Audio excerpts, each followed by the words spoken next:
Nah ini jemaah. Nah ini Amr bin Luhai ini sama nih. Amr bin Luhai kafir, tapi baiknya bukan main. Orang. Makanya ketika dia letakkan patung Hubal di depan Ka'bah, kemudian dia katakan, wahai semua orang yang tawaf di Ka'bah, semua ini, bukan semua orang Mekah, seluruh dunia ini yang tawaf. Karena tadi sudah dipanggil oleh Nabi Ibrahim, wahai orang semua yang tawaf di depan Ka'bah, setelah dia minta kepada Allah, saya perintahkan minta kepada patung Hubal yang di depan Ka'bah. Ya semua orang ya, ini kan raja orang baik, semua taat. Padahal mereka beriman kepada Allah dan Rasulnya, beriman kepada ajaran Nabi Ibrahim. Tapi karena tadi terkecoh, ini biarpun kafir, tapi kan baiknya bukan main, subhanallah. Semua atas biaya dia pribadi. Siapapun yang tawaf itu dia bantu, dia kasih duit, dia servis, semuanya dia layani. Tertipu semua orang dia bang. Nah ini hati-hati nih. Ini banyak sekarang kondisi kaum muslimin, khususnya di negeri kita ini, subhanallah. Udah barometernya bukan lagi Allah dan Rasul. Siapa yang baik sama dia, itulah yang dia katakan orang baik, subhanallah.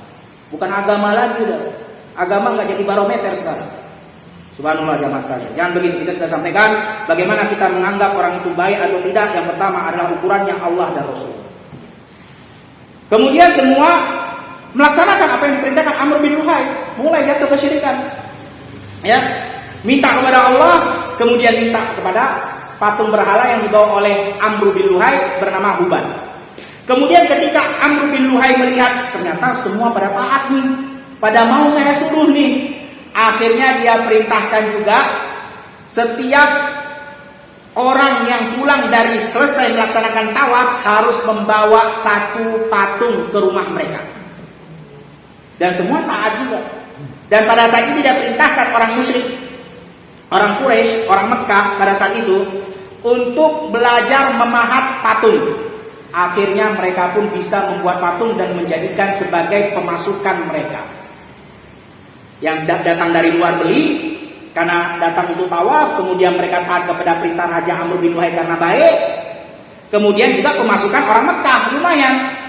Cuman modal batu, modal pahat, kemudian dijual, dapatlah pemasukan. Nah ketika itu Amr bin Luhai juga melihat, wah ternyata makin suka nih orang-orang. Ya, disuruh bawa satu orang satu mereka mau, disuruh beli mereka mau. Akhirnya Amr bin Luhai menjadi-jadi. Setelah dia merubah atau memasukkan kesyirikan di dalam ajarannya Nabi Ibrahim alaihissalam yang disebut oleh Allah millata Ibrahim hanifah, yaitu ajaran yang lurus. Kemudian Amr bin Luhai juga mengada-ngada, yaitu agar membunuh anak perempuan yang lahir karena itu adalah aib. Semua juga taat karena ini Amr bin Luhai raja, habis itu baik lagi, suka dermawan. Akhirnya setiap anak perempuan yang lahir mereka bunuh. Nah ini disebutkan dalam Al-Quranul Karim. Bagi yang bisa buka bukunya silahkan buka. Allah Subhanahu Wa Taala menyebutkan tentang, yaitu Amr bin Luhai mengada-ngada tentang pembunuhan anak bayi yang lahir karena itu adalah penghinaan, dalam surat An-Nahl ayat 58.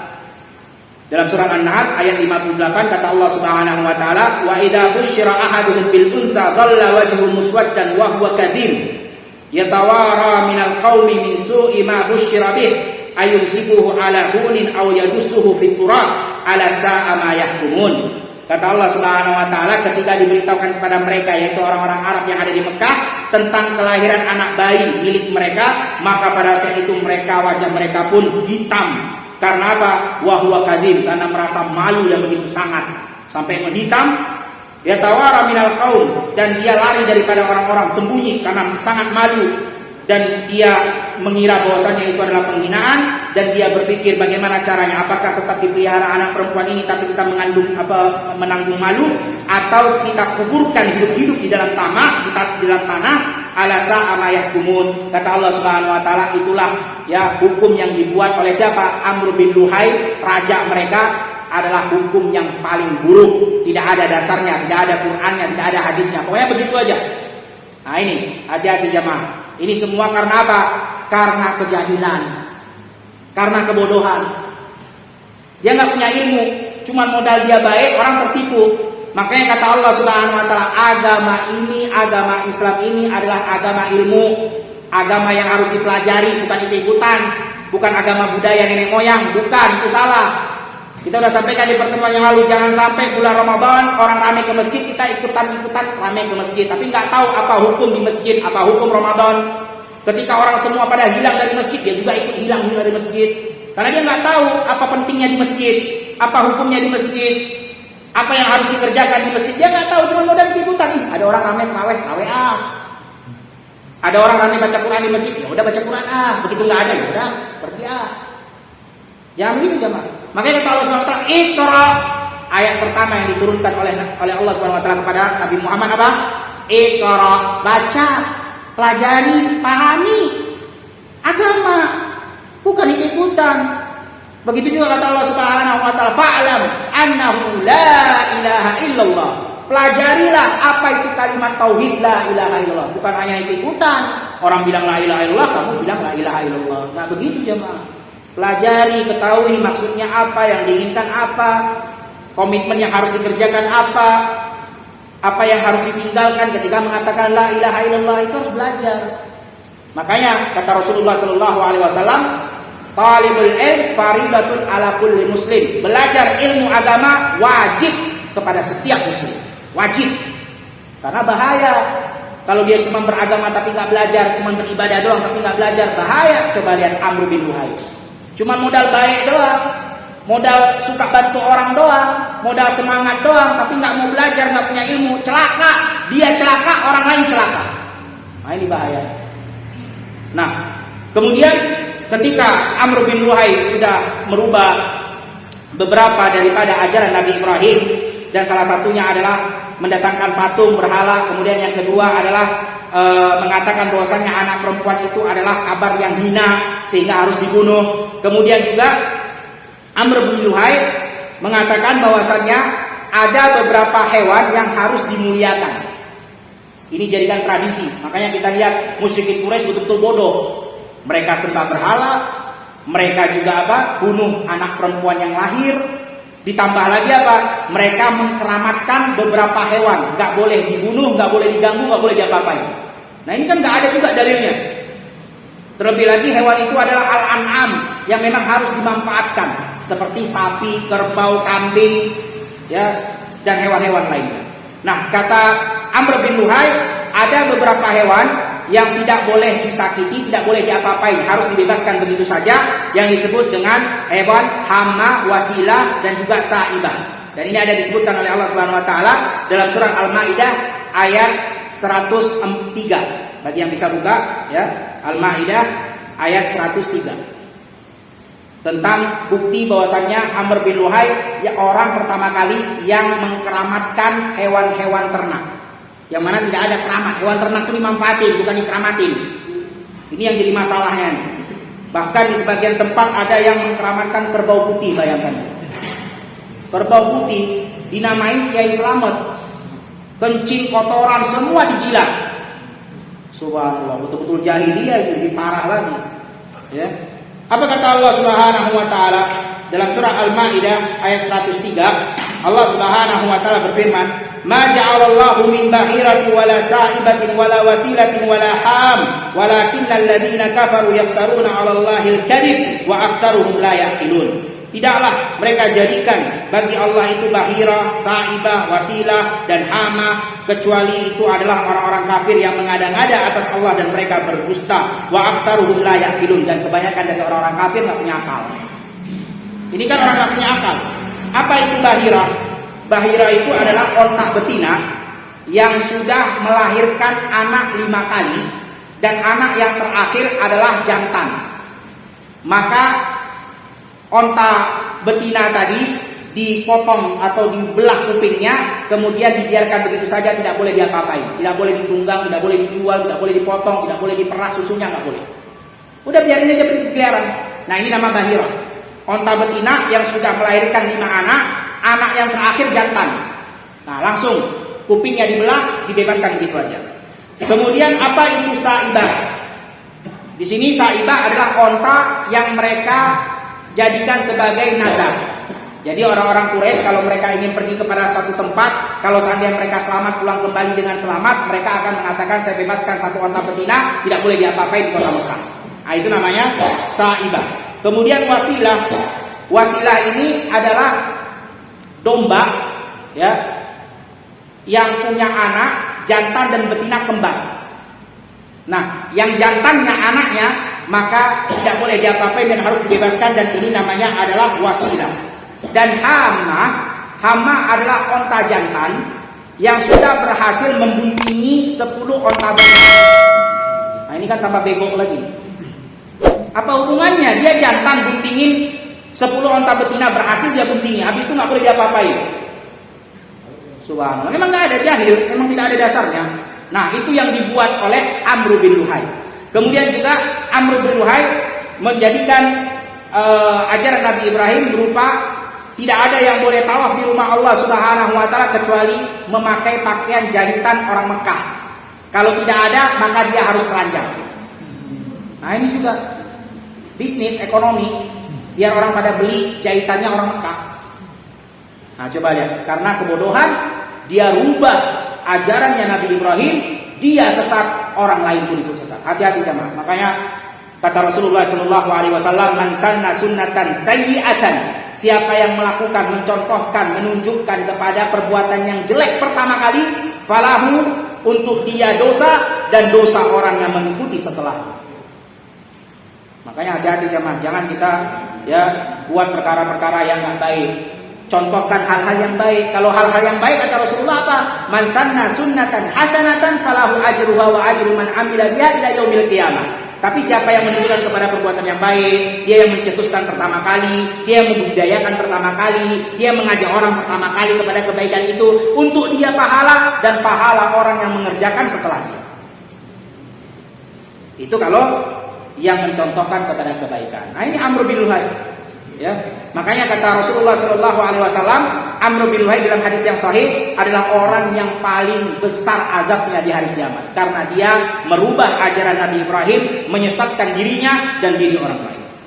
Nah, itulah asal musabab kenapa kesyirikan bisa masuk ke kota Mekah Al-Mukarramah, khususnya atau umumnya kepada Jaziratul Arab, khususnya kepada kota Mekah Al-Mukarramah. Itu asal muasalnya. Dan itu terus sampai lahirnya Rasulullah Sallallahu Alaihi Wasallam. Kemudian setelah masuknya kesyirikan di kota Mekah Al-Mukarramah, masuk pula agama Yahudi ke kota Mekah, khususnya pada umumnya ke Jaziratul Arab. Jadi jamaah sekalian yang dirahmati Allah Subhanahu wa taala, asal muasal masuknya orang Yahudi yaitu berawal dari seorang raja yang di negeri Yaman yang bernama Ta'ban As'ad. Nama raja tadi di negeri Yaman Ta'ban As'ad. Dan kita sudah sampaikan, suku Jurhum, suku pertama yang tinggal di kota Mekah, dari mana asal muasalnya? Dari Yaman. Kenapa mereka hijrah? Karena hancurnya bendungan Sa'dul Ma'rib. Nah, kemudian setelah beberapa tahun ya, adalah seorang raja di negeri Yaman yang bernama Ta'ban As'ad tadi. Dan ini rajanya disebut dengan Tubba. Antum bisa lihat nama raja tersebut disebutkan oleh Allah Subhanahu wa taala dalam Al-Qur'an surat Qaf ayat 14. Surat Qaf ayat 14. Wa qaumu Tubba, itu maksudnya adalah raja yang di Yaman. Jadi jamaah sekalian yang dirahmati Allah Subhanahu wa taala, ada beberapa kerajaan pada saat itu dan juga ada penamaan-penamaan khusus untuk raja-raja mereka masing-masing. Seperti kita tahu bahwasannya Raja Persia disebut dengan Kisra. Begitu juga raja yang ada di Ethiopia dulu namanya Najasyi. Bukan nama ya, itu penyebutan. Sama seperti di Mesir. Mesir disebut rajanya dengan Fir'aun. Bukan nama. Ya, nama mereka ada lagi, tapi itu penyebutan raja. Kalau kita seperti kita lah, seperti ya Sultan atau seperti Baginda, seperti itulah. Semua namanya raja ya Baginda yang mulia begitu. Walaupun nama dia bukan Baginda, tapi itu penamaan untuk seorang raja. Begitu juga di daerah Persia, kerajaan Persia, nama raja mereka dipanggil dengan Kisra. Kalau di Mesir, nama raja mereka dipanggil dengan Fir'aun. Kalau Ethiopia, nama raja mereka dipanggil dengan Najasyi. Kalau Romawi, nama raja mereka dipanggil dengan Kaisar. Itu kalau Romawi. Nah, di Yaman, nama raja mereka dipanggil dengan Tubba. Nama rajanya. Semua raja Tubba. Sama seperti kita, semua raja Baginda. Nah, itu semua raja. Ya. Baik. Kemudian Ta'ban As'ad tadi, raja Yaman, dia orang yang suka berdagang. Ya, termasuk juga orang Arab suka berdagang, orang Mekah, orang Yaman, semua adalah orang Arab. Maka dia pergilah berdagang ke negeri Syam. Tetapi ketika dia berangkat ke negeri Syam, dia singgah dulu ke nama tempat yang disebut dengan Yathrib. Dulu Madinah Al-Munawwarah namanya Yathrib sebelum Islam. Tapi sekarang kita nggak boleh bilang Yathrib, karena sudah diganti oleh Nabi Shallallahu Alaihi Wasallam dengan sebutan Madinatul Munawwarah, atau nama lainnya lagi namanya At-Tabah, atau nama yang lainnya At-Taibah. Jadi jangan bilang lagi Yathrib, itu nama jahiliyah itu. Nggak boleh, sudah diganti oleh Nabi Sallallahu Alaihi Wasallam. Nah, dulu namanya Yathrib, dan kita tahu dari Yaman. Kalau peta dunia kan begini, Yaman itu di mana? Di bawah. Kalau lewat darat pasti melewati Mekah dulu, apalagi lewat pesisir. Kemudian lewat Madinah. Setelah Madinah baru negeri Syam, Palestina. Nah, sebelum sampai ke Palestina, Ta'ban As'ad ini singgah di Yathrib. Nah, ketika dia lihat Yathrib, subhanallah, ternyata Yathrib juga subur. Dan pada saat itu yang paling banyak adalah kurma. Pohon kurma paling banyak. Dari dulu sampai sekarang zaman. Sampai sekarang juga Madinah termasuk penghasil kurma yang terbanyak dan terbaik. Bahkan ada kurma spesial di Madinah, nggak ada di tempat yang lain. Namanya kurma ajwa, atau bahasa orang Indonesia kurma Nabi gitu. Tapi ini bukan dari Nabi ya, jangan bilang kurma Nabi. Dari mana itu? Dari Nabi, bukan. Nabi nggak pernah bilang kurma Nabi. Itu bahasa Indonesia itu. Kalau bahasa Arabnya ajwa. Ya, jangan salah. Kadang ada orang Indonesia, mau beli kurma Nabi yang mana? Oh, ini ajwa, bukan kurma Nabi. Ya memang Nabi Shallallahu Alaihi Wasallam senang makan kurma itu. Ya, bisa jadi dibilangkan kurma Nabi lah. Tapi kalau dibilang itu nama dari Nabi, bukan nama dari Nabi. Nah, kurma ajwa ini khusus di Madinah, jemaah. Nggak ada di tempat yang lain, dan dia punya kekhususan. Apa kata Rasulullah Shallallahu Alaihi Wasallam? Man tasabbah sab'ata maratin min ajwatin ali. Siapa yang sarapan 7 butir buah kurma ajwa, lam yadurruhu dzalikal yaum summun wala sihr. Enggak akan pengaruh sama sekali pada dirinya summun wala sihr, racun dan juga sihir. Ini hadis Nabi Shallallahu Alaihi Wasallam yang sahih. Bukan dokter, bukan saya yang ngomong, bukan. Ya, Nabi Shallallahu Alaihi Wasallam. Nah, Ta'ban As'ad sampai di Yathrib tadi. Dia lihatlah, banyak sekali kurma, subur. Dan dia adalah jiwa pedagang. Wah, di Yaman jarang kurma. Ya, dia di negeri Syam juga jarang kurma. Ada kurma tapi jarang. Kalau ada pun mungkin nggak sebaik yang ada di Madinah. Mulailah jiwa dagangnya main. Wah, gimana ini? Kita borong kurma Madinah, kita jual lagi ke negeri Syam. Kita bawa ke Yaman, jual lagi, untung double 2 kali. Ya kan? Namanya orang pedagang ya, ada aja caranya cari untung. Namanya aja pedagang. Nah, akhirnya dia perintahkanlah anaknya, anak Ta'ban As'ad tadi, anak raja Yaman tadi. Kamu tinggal di sini, khusus mengirimkan kurma ke negeri Yaman. Jadi biasa yang tunggu di Yaman. Jadi biar ada agennya di Madinah, biar nggak susah calling-callingan kan gitu. Jadi tugas kamu tinggal di sini, pokoknya kirim semua hasil kurma yang ada di Madinah. Nanti saya yang jualin di sana. Ya sudah, diletakkan anaknya, anak kandungnya, bisnis. Setelah beberapa tahun anaknya berdagang, kemudian mengirim kurma ke negara-negara yang ada, ternyata disebutkan dalam Siratun Nabawiyah, anaknya punya sengketa, punya masalah dengan warga setempat Madinah. Yang akhirnya warga setempat Madinah pun mereka mengeroyoki anak Ta'ban As'ad tadi, dan akhirnya dia pun mati. Biasa, ya namanya perdagangan kan pasti ada clash-nya antar pedagang. Clash, ribut, berkelahi, mati itu anaknya Ta'ban As'ad. Maka Ta'ban As'ad pun mendengar berita tadi nggak terima. Wah, anaknya dibunuh, dianiaya, dizolimi, apalagi anak raja. Dia nggak terima. Dia seorang raja di negeri Yaman. Akhirnya dia bawa pasukannya berangkat ke negeri Yathrib, mau menyerbu orang Yathrib, balas dendam atas kematian anaknya. Nggak terima. Dan pada saat itu di negeri Yathrib ada 2 suku yang tinggal di situ. Pertama suku Aus dan Khazraj, yang kedua sukunya orang Yahudi. Ini jamaah.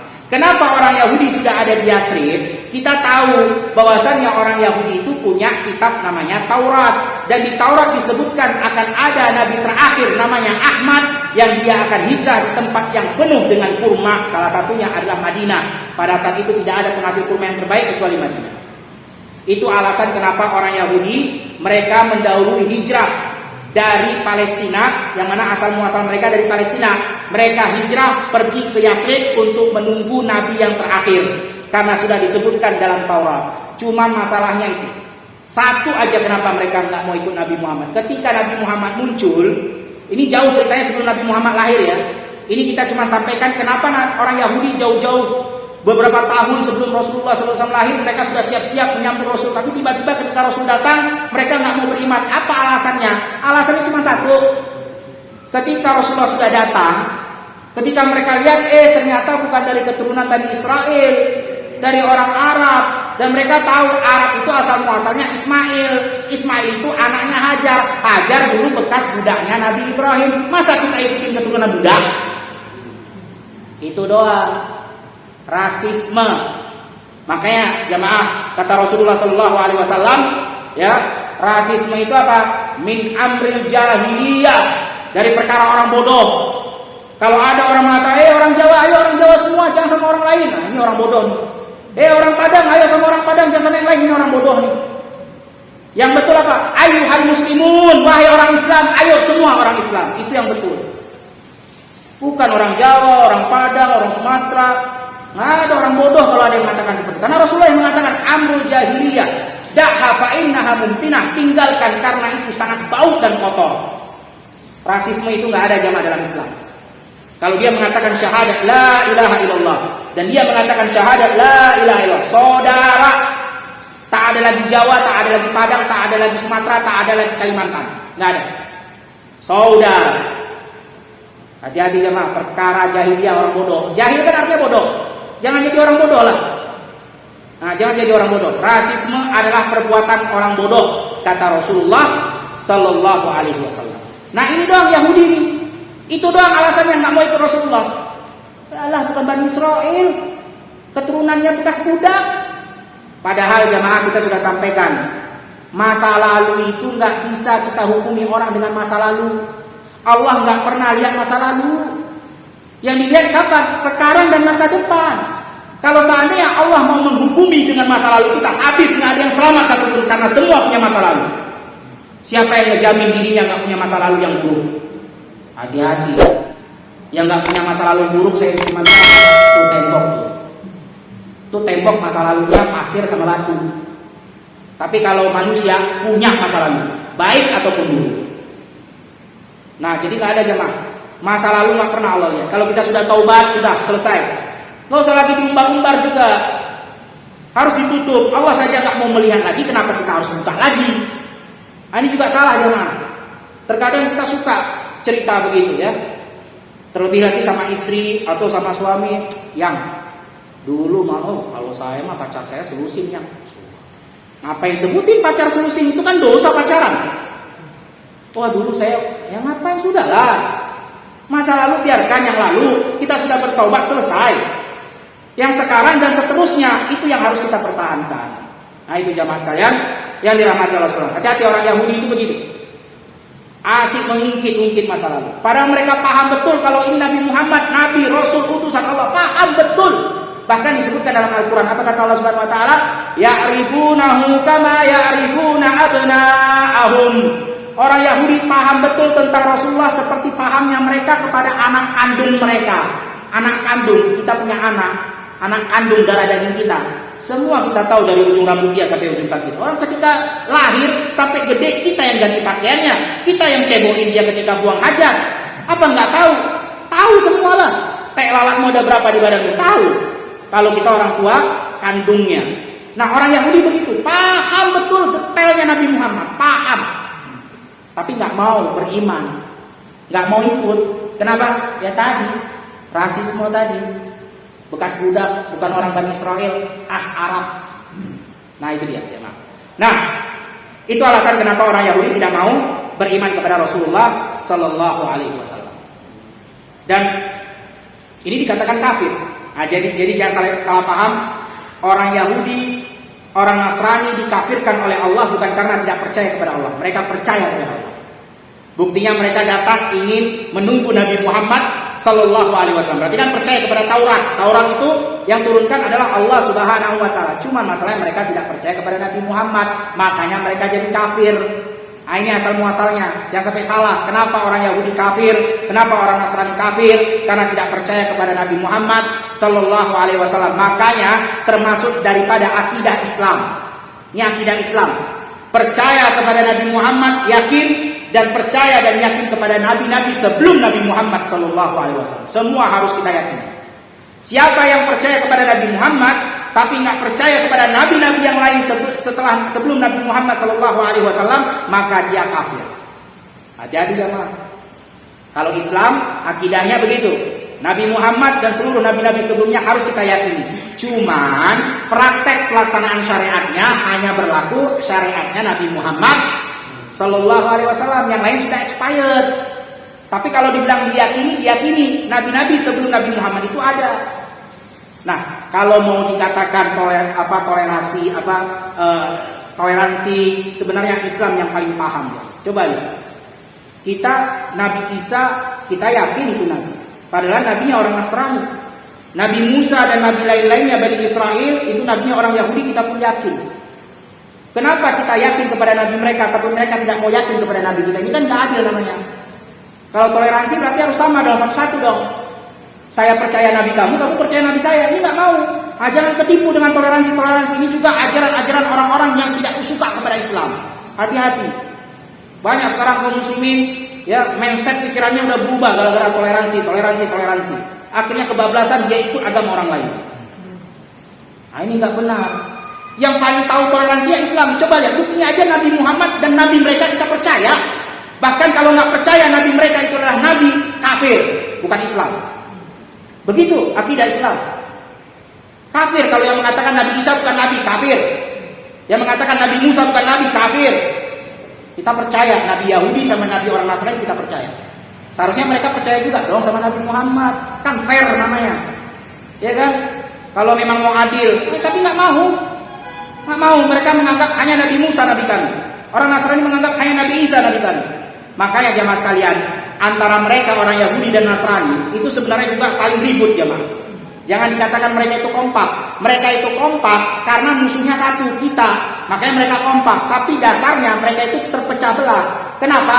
Karena satu sama lain saling mengkafirkan. Orang Yahudi nggak percaya sama Nabi Isa. Dia katakan Nasrani kafir. Orang Nasrani juga sama, nggak percaya dengan Nabi Musa. Sehingga mereka mengatakan Yahudi kafir. Mereka satu sama lain saling mengkafirkan sebenarnya. Makanya kata Allah Subhanahu wa taala, tahsabuhum jami'an wa qulubuhum syatta. Kata Allah apa? Kalian melihat mereka itu seolah-olah kompak, tapi sebenarnya hati mereka terpecah belah karena mereka saling mengkafirkan satu sama lain. Cuma kenapa mereka kompak? Karena musuhnya satu, bareng-bareng ayo keroyokan. Nanti kalau sudah selesai musuhnya, baru mereka pecah lagi. Karena mereka nggak meyakini Nabi Isa itu Tuhannya orang Yahudi, nabinya orang Yahudi. Orang Nasrani juga nggak meyakini Nabi Musa, karena mereka hanya meyakini Isa Nabi kita, Nabi Musa adalah Nabi kita. Begitu aja. Nah itu dia jemaah sekalian yang dirahmati Allah Subhanahu wa taala. Padahal nama Yahudi dan Nasrani itu bagus, artinya baik, bukan buruk artinya. Tahu artinya Yahudi? Yahudi itu artinya adalah Hud, artinya taubat.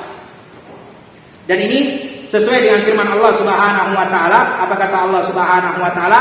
Inna hudna ilaih. Surat Al-A'raf ayat 156. Kalau antum mau lihat, makna Yahudi itu diambil dari dalam Al-Qur'an, surat Al-A'raf ayat 156, Inna hudna ilaih. Kami bertaubat kepadamu ya Allah. Ini kisah ketika Nabi Musa pergi ke Tursina untuk memenuhi perintah Allah. Kemudian Bani Israel dititip kepada Nabi Harun. Ternyata mereka mengambil ya patung sapi yang dibuat oleh Samiri bersuara disembah. Nah, kemudian datang Nabi Musa kembali dari Tursina. Tursina ini satu gunung yang ada di negeri Mesir. Kemudian mereka mengatakan bertaubat kepada Allah, inna hudna ilaih. Itu asal muasalnya kenapa dikatakan Yahudi dengan kata hud, yaitu taubat. Karena mereka bertaubat, sudah mengambil patung sapi, kisahnya Samiri dalam Al-Quran. Akhirnya mereka bertaubat dan mereka mengatakan kami Yahudi. Dari situ dan seterusnya orang Yahudi disebut dengan Yahudi, yaitu orang yang bertaubat. Cuma masalahnya tadi itu rasisme doang, perkara orang bodoh. Hati-hati jemaah. Makanya kata Allah Subhanahu wa taala, ghairil maghdubi alaihim waladhdallin. Kata Ibnu Abbas dan Ibnu Katsir, al-maghdub yang dimurkai itu siapa? Orang Yahudi. Kenapa? Tahu ilmunya tapi tak mau mengerjakan, murka Allah. Sedangkan waladhdallin, orang yang disesatkan siapa? Orang Nasrani. Mereka semangat untuk menangis-nangis di dalam gereja, tapi ilmunya nggak ada, sehingga sesat. Nangisnya tak berharga sama sekali, makanya sesat. Oleh karena itu jadilah seorang muslim jangan seperti Yahudi dan Nasrani. Jadilah orang muslim berilmu kemudian beramal. Al-ilmu qabla qawli wal amal. Berilmu setelah itu dia mengucapkan dan dia mengamalkan. Jangan cuma mengamalkan tapi tak berilmu, nanti takutnya sesat seperti orang Nasrani. Cuma modal nangis doang di depan gereja, di dalam gereja mereka nangis bukan main. Itu nangis kalau bukan karena spiritual yang tinggi nggak mungkin jamaah nangis. Sekarang saya suruh nangis saja, nggak bisa. Itu butuh kepada kesungguhan nangis itu. Betul-betul dihayati baru orang bisa nangis. Nah orang Nasrani bisa nangis di dalam gereja berarti menghayati. Tapi yang mereka hayati kesesatan karena nggak ada ilmu. Mereka menghayati Isa itu Tuhan. Isa kan bukan Tuhan. Sesat berarti. Nah orang Yahudi beda lagi. Paham tentang Rasulullah. Secara detail paham. Tapi nggak mau. Nggak mau ikut. Kenapa? Karena mereka tidak mau mengamalkan ilmunya. Bodoh. Nah, jadilah muslim yang berilmu dan mengamal.